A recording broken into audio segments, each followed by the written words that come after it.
மா, அப்ப நீங்க என்கிட்ட கூட பேச மாட்டீங்களா? எப்படி பேசவா? எப்படி பேச முடியும்? இன்னைக்கு நடந்த அவமானத்துக்கு பிறகு மரகதத்தால எப்படி வாயை திறந்து பேச முடியும்? புரியுதா? அப்பா, அம்மா யார்கிட்டயுமே பேசவே மாட்டேங்கிறாங்கப்பா. நீங்களாவது கொஞ்சம் அம்மா கிட்ட பேசுங்கப்பா. மாப்ள, சொல்றேன்னு தப்பா நினைக்காதீங்க. இல்ல, நீங்க தப்பா நினைச்சாலும் பரவாயில்ல, நான் சொல்றதா சொல்லித்தான் தீர்வேன். என் தங்கம் மரகதம் மேல உங்களுக்கு இருக்கிற கோபம் கொஞ்சம் கொஞ்சமா வெறுப்பா மாறிக்கிட்டு இருக்குன்னு நினைக்கிறேன். அதனாலதான் அவ என்ன சொன்னாலும் அது சரியாவே இருந்தா கூட அதை நீங்க கேட்கவே கூடாதுன்னு பிடிவாதமா நீங்களே ஒரு முடிவெடுக்கிறீங்க. அண்ணா, என்ன இருந்தாலும் நீங்க இப்படி பண்ணிருக்க கூடாதுன்னு. அண்ணி அப்படி என்ன பெருசா கேட்டுட்டாங்க? தான் பொண்ணு கட்டிக்க போற பையன் நல்ல கௌரவமான பதவியில இருக்கணும்னு ஆசைப்பட்டு அந்த பதவியை வல்லவனுக்கு கொடுக்க சொன்னாங்க. இதுல என்னென்ன தப்பு இருக்கு? ரெண்டு பேரும் பேசி முடிச்சிட்டீங்களா? எல்லாரும் புரியாம பேசிட்டு இருக்கீங்க. அதனாலதான் சரி போகட்டும் விட்டேன். இத்தனை வருஷம் என் கூட வாழ்ந்த ஒருத்திக்கு என்ன புரியாம போயிடுச்ச. அதான் எனக்கு ஆச்சரியமா இருக்கு. வேலை இல்லாத ஒருத்தனுக்கு தான் பொண்ணை கட்டி வைக்க சரின்னு சொல்லிட்டு இப்போ புதுசா ஒரு கம்பெனியை திறக்க போறேன்னு தெரிஞ்சதும் மாப்பிள்ளை வேலை இல்லாம இருக்கான், அவனுக்கு பெரிய போஸ்டிங் கொடுங்கன்னு கேட்க வேண்டியது. ஆனா அதுக்கு முன்னாடி வல்லவராயனுக்கு அந்த ஆசை இருக்கா, தகுதி இருக்கான்னு யாராவது யோசிச்சு பார்த்திருக்கீங்களா?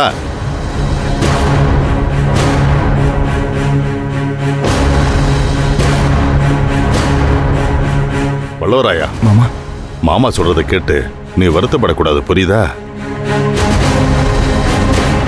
மாமா, என்ன மாமா நீங்க? மாமா நீங்க பேசுங்க மாமா, நீங்க பேசுங்க. நீங்க என்ன சொன்னாலும் நான் எதுவும் நினைக்க மாட்டேன். உங்களையும் புனிதாவையும் தவிர வேலைக்கு போன்னு என்னை யாருமே சொன்னது கிடையாது. என் மேல உங்க ரெண்டு பேருக்குமே எப்பவுமே உண்மையான அக்கறை இருக்கு மாமா. நீங்க பேசலாம் மாமா. ஏண்டா, நாங்க எல்லாரும் உனக்காக இங்க கதறிக்கிட்டு இருக்கோம். நீ என்னடானா உன் மாமா கூட உட்காந்துட்டு எங்களுக்கு எதிராவே பேசிட்டு இருக்க?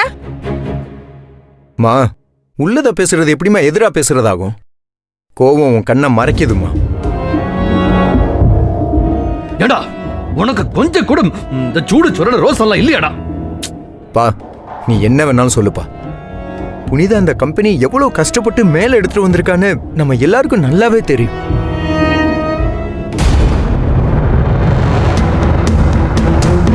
அப்படி தெரிஞ்சும் என்ன அந்த கம்பெனில அதுவும் பெரிய போஸ்டிங்ல உட்கார சொல்றீங்க, அதான் எனக்கு புரியல.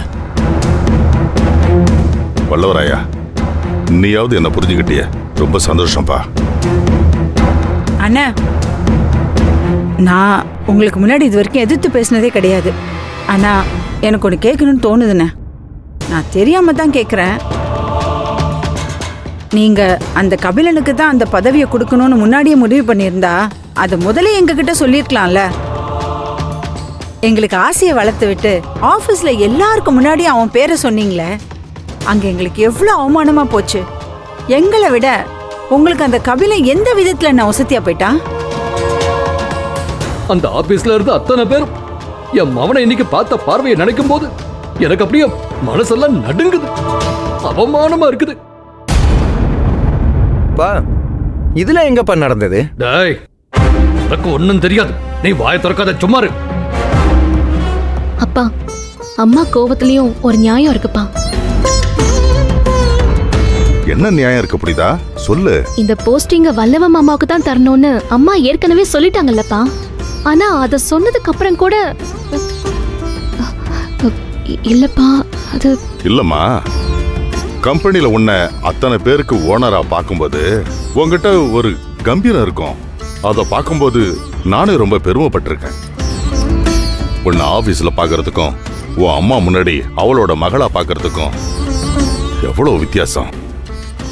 உன்னை நினைச்சா எனக்கு ரொம்ப வேதனையா இருக்கு புனிதா. அண்ணா, மனசுல இருக்கிறதெல்லாம் பேசுறேன்னு அண்ணிய ரொம்ப வேதனைப்படுத்திட்டு இருக்காதீங்க அண்ணா. இத பாரு, நான் யாரையும் வேதனைப்படுத்தல, அது என்னுடைய வேலையும் இல்ல. அம்மா புனிதா, இப்ப சொல்றேன் கேளுமா. உன் கல்யாண விஷயத்துல உன் அம்மா எடுத்த முடிவை நீ சொன்னதுக்காக நான் ஏத்துக்கிட்டல, அதே மாதிரி கம்பெனி விஷயத்துல நான் எடுத்த முடிவை உங்க அம்மாவை ஏத்துக்க சொல்லு. இதுக்கு மேல இது சம்பந்தமா பேச நான் தயாரா இல்ல.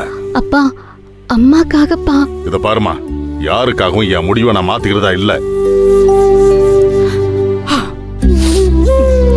புரிஞ்சிருச்சு. நல்லா புரிஞ்சிருச்சு எனக்கு.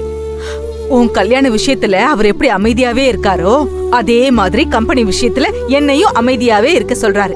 அப்படிதானங்க?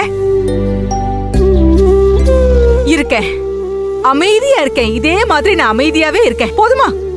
போதும். இந்த விஷயத்துக்கு நியாயம் கிடைக்காது. உங்களுக்கு தோன்றதை செய்வீங்க, அப்படிதானே?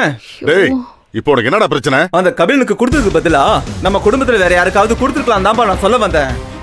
ஓ, உனக்கு கொடுத்துருக்கணும்னு சொல்ல வர.